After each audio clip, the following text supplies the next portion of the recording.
Heat in India is a given, but now with climate change, it is hotter than ever, with those who are most vulnerable being the most affected. Their quality of life is being impacted, health is being impacted, and their economic productivity is also being impacted. My name is Bijal Brahmbhatt, and I am the director of Mahila Housing Trust.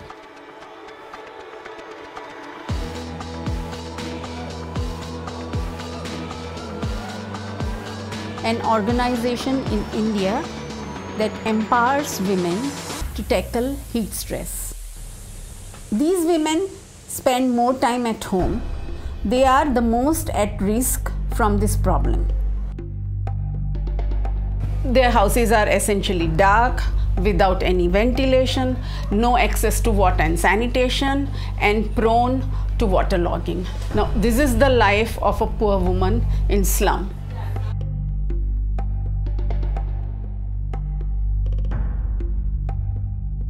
They use their house as their workplace, their go-down, their storehouse, and so cooling is essential to enable them to earn a living.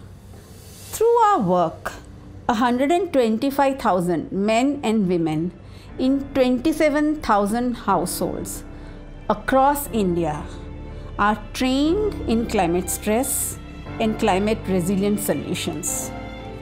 They have been adopting these new technologies, where we have seen significant results across thousands of homes with temperatures reducing by 2 to 6 degrees.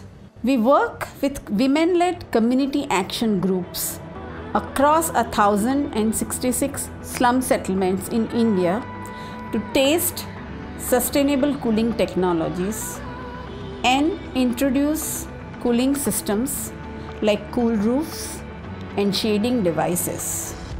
This is the path forward. There is an intergenerational aspect too. Women are caregivers. If they will be empowered, so will their children be empowered. If we bring change, it will transcend beyond them.